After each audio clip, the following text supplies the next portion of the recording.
Good morning, everybody. It is a little bit after 7 a.m. here in New Vienna, Iowa. The temperature is about 27 degrees Fahrenheit, just below freezing. Today, I'm gonna go for a run in the Insta360 One X 2.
2.97 miles, 8 minutes, 19 seconds per mile, 157 beats per minute today. Going for a really short workout, short and sweet today, 8 times 30 seconds at mile pace. Getting ready for the 10K time trial that's going to be coming up in just a couple of days. And I also had some footage from yesterday's run, running through the woods at New Wine Park. Both runs were captured with the Insta360 One X. Very excited to finally get my hands on this camera. But I do want to go over some disclosures.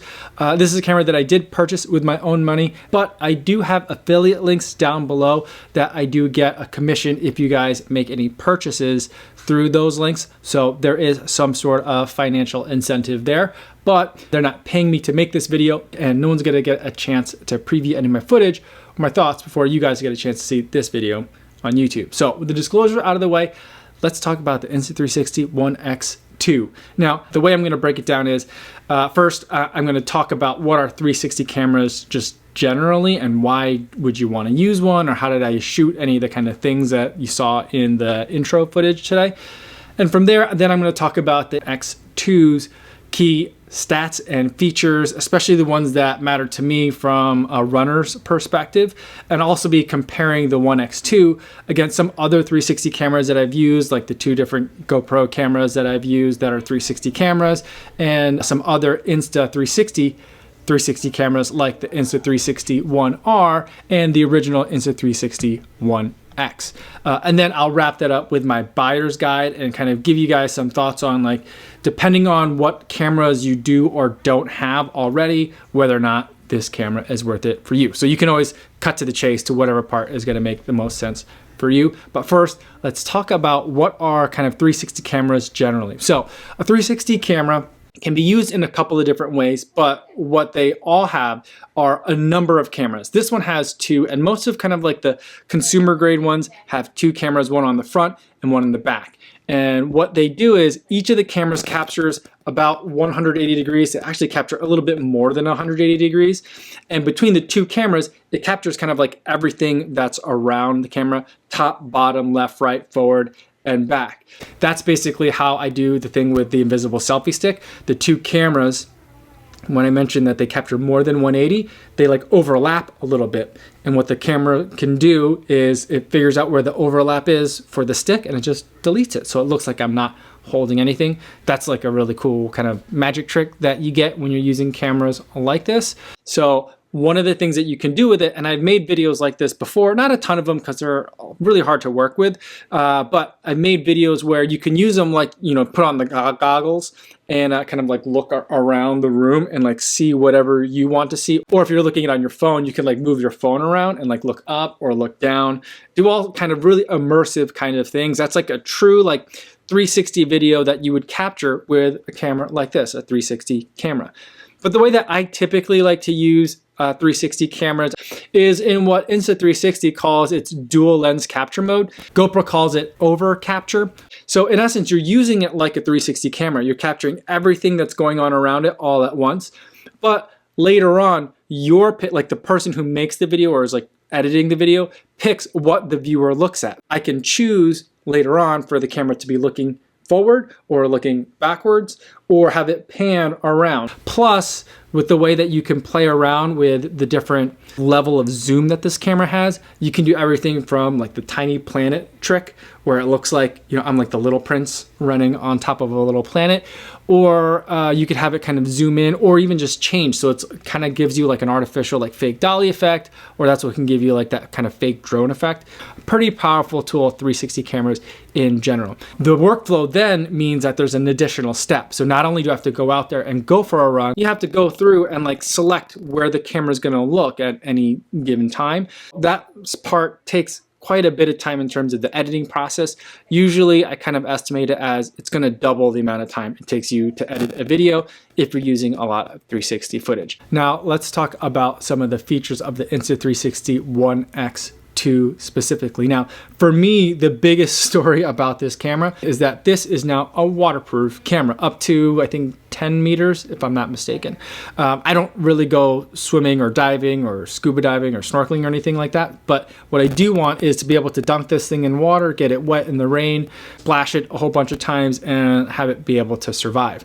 I ran with the Insta360 One X, and I ended up having to buy 3 different Insta360 One X's because I just kept getting them wet and then they would break. The first one, I got wet a ton and it was just seemed indestructible, and I just kept getting more and more bold until eventually the thing just got too wet one day and just never turned back on. The second one that I bought, it got wet like the second time I got it wet, it like the lenses got all cloudy, water got all sorts of inside the camera, and I had to get a third one, which is still working for me, but I haven't been using it lately because I've been using the Insta360 One R. The Insta360 One R is a waterproof camera, and I felt like this was worth getting just for that feature alone. But this camera is a little bit of a departure from the way Insta360 has been making cameras before. They wanted it to kind of like fit in like the GoPro like more shape. Plus, it's an interchangeable lens type of camera where you can make it a 360 camera, or you can put on like a bigger sensor, like regular type of camera on it too. It's kind of an interesting concept. It doesn't really appeal to me. I haven't really liked using it that way. I've only been using it as a 360 camera. Now, other features of the Insta360 One X2 that I think are worth noting is that it retains the original mounting mechanism that the Insta360 One X had, and that is it has a 1/4 mount on the bottom of it. In other words, it has like the screw rather than these GoPro mounts that are on the bottom of the Insta360 One R. And the reason why I think that's so important and the reason why I find it so refreshing is because that means when I put it on my selfie stick, and here's my selfie stick, it's one of the Insta360 selfie sticks, it just screws directly into the bottom, and when it's secure, there's no way for this to accidentally kind of like bend the wrong way. If I put this at the end of a selfie stick, because it's a GoPro mount, it can kind of tilt in lots of different directions, which could be useful if you have like a regular lens on it. But if you've got a 360 lens, it needs to be perfectly straight aligned for the invisible selfie stick thing to happen.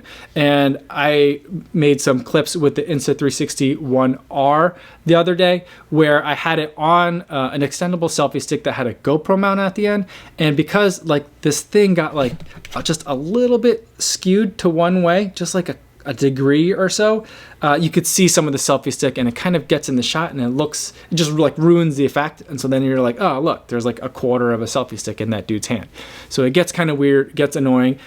I rarely do I feel like it ruins a shot, but I see it in a lot of shots, and it's something that's been particularly annoying. And with the Insta360 One X2, they brought back the 1/4 mount, and it's waterproof. It's even got a bigger battery. Everything's sealed now, so I'm pretty excited about it. It pretty much fixes almost all the things that I didn't like about the Insta360 One X. So I feel like I'm very happy with what they've done here. I just wish they had done it before I went out and bought this, because I could have lived kind of without this if I had gotten this first. The other thing that I wish that they would have done though, and I just don't know if it's technically possible given kind of like micro SD card speeds or maybe the chip internals that they're using, but the frame rates and resolutions are still the same as they were in the Insta360 One X. So for cameras like this, it's kind of like hard to tell you what the resolution is because it's capturing like everything all around it, but they describe it as being a 5K capture at 30 frames per second, which is pretty good. And the parts where I'm kind of like talking to you, like in the intro when I was talking, that was at 5K at that 30 frames per second. And I feel like that looks really great, but at 30 frames per second, I can't slow that footage down in slow motion. So I have to then bump the resolution down to 3K, and then I get 100 frames per second. And as far as I know, in terms of like these consumer grade 360 cameras, I don't think that there is a 360 camera that can give me as many frames per second and as much resolution. But even then, you could see that it's like a little bit blurry, it's a little bit pixelated. The image quality is certainly not as good as say like a GoPro. Now, my understanding is that they improved the bitrate on this camera, and that's where I think I am getting a noticeably improved image over the Insta360 One X and even the Insta360 One R. So I do think that it looks slightly better, noticeably better. But I do wish that there could have been some way that I could have gotten like maybe 4K at 100 or 3K at 120 frames per second. 5K at 60 frames per second would have been fantastic as well, or even 50 frames per second. That would have also been really compelling, but we just didn't get that bump. I don't know if it's possible. Other upgrades to this camera are that now there's actually a pretty useful way of interacting with the device, or at least knowing what the device is doing. And this, instead of being like a little tiny little screen that could give you a couple like numbers, and there used to be 2 buttons on the Insta360 One X, now there's only 1, and instead you have like a really nice preview of what you're filming. Plus you can also touch it, and you can interact with the different menus by using different swipes to change settings or to switch between modes, whether you're shooting video or whether you're shooting a 360 image. Another big improvement, I think, is the audio. And anytime a camera makes an improvement in audio, I always try to not make a big deal about it, but give it the appropriate weight it deserves. The Insta360 One R, the Insta360 One X, the audio was not very good at all. The only thing that was salvageable about it was because there's multiple mics, what I was able to do after the fact is I was able to delete one side or one mic if there was a lot of wind coming from that side, and hopefully the other side there was enough blockage of the wind from the camera itself that I could get decent audio. Now, on this particular day, I didn't have too much wind. I had pretty much no wind at all, but I'll give you a second audio test just so you can listen a little bit further about how this camera did. All right, just finished the workout for today. A relatively short and sweet one, 8 times 30 seconds on, 30 seconds off at about mile pace effort. Doing a quick audio test here. I've got this camera about an arm's length away, not fully extended, but closer to me, like I would use it if I were to try and capture some vlog footage. So we got a gentle breeze today, not really windy at all, but we got some road noise in the background, a couple of trucks. It gets really busy here early in the morning in terms of some of that road, truck, industrial, and agricultural traffic. So a pretty decent example of what the sound quality is going to be like for this camera, except for the fact that it's not windy. Wind can sometimes be a problem for this camera, but I can usually fix it and rescue it because of the way that the cameras are set up on these Insta360 One R or One X cameras. So hopefully this will give you a good idea of what things are going to sound like. I'll let you know once I get back and can Gonna take a look at the footage of whether I really needed to edit any of the audio or not. And I didn't do any editing of the audio itself. The only thing I did do was kind of like bump the levels up, so that way kind of like me talking here now is the same level as like the audio that's coming from the camera. So I feel like I'm really impressed with the audio compared to what Insta360 cameras have given me in the past. And on this camera, I believe there's 4 microphones. You could see them kind of in dimples on the side of the microphone. And I think we've got little ones underneath each camera lens as well. I think with the 4 mics, it sets you up for a greater probability of having a good usable audio source when you're out there on your runs. Now, those I think are the most salient features for this new camera. Overall, I'm pretty excited about it, and this is going to be my go-to daily driver when it comes to 360 cameras. So with that being said, let's get to kind of my buying like recommendations. I feel like there's 3 main categories of people that are going to be watching this video trying to figure out if you should buy it or not. The first category of person is someone that has no action cameras. Maybe you're doing a little bit of running, you've taken some selfies, maybe some videos with your iPhone or just your phone, and you're thinking, oh, you know what? I'm enjoying this. I see a lot of running videos out there, and I'm looking into getting my first action camera. I would say for that person, this isn't the first camera to get. It's fun, and you could probably have a really good time with it, but I would rather for you to have as your first camera a new GoPro, or even a generation or even 2 generations ago of GoPro. Practice with that. It's going to be easier to use. It's going to be more likely for you to use it more frequently because it is easier to use. There's fewer kind of like speed bumps between your running and you're enjoying the videos of your running. The second category of person that I'm going to make a recommendation for is someone that has an action camera and has a 360 camera, but it's a little bit old. Maybe it's a little bit more than a year, maybe 2 years old or older. For that person, if you're still interested in 360 cameras, I would say go out and get the Insta360 One X 2. I think that you're going to be really happy with the waterproofness, and I think that you're going to really enjoy the extra bit rate. You're going to have a good time with this camera. You're really going to enjoy it. I think it's worth the upgrade if your camera is that old. That brings me to the final category of person is someone that very recently bought a 360 camera. So like if you recently bought the Insta360 One R, for example, I would probably say I don't think that the Insta360 One X2 is necessarily something that you're going to have to rent out and get. There's not any really huge differences between the image quality of the two, and there's not a big difference in terms of the functionality of the two. I don't like this form factor as much, but I don't think that that form factor is so bad that you have to rush out and get the Insta360 One X2. So those are my thoughts on the Insta360 One X2 from a runner's perspective. If you have any questions about this camera, feel free to ask them in the comments down below. Or better yet, I do a live stream every day on YouTube, 3 p.m. Central Time. You can always feel free to ask me any questions you like there. That's all I have for today, everybody. Thanks so much for making it all the way to the end of the video. Hopefully you guys are staying safe out there on your runs, and I'll see you in the next one. Yo, what's going on?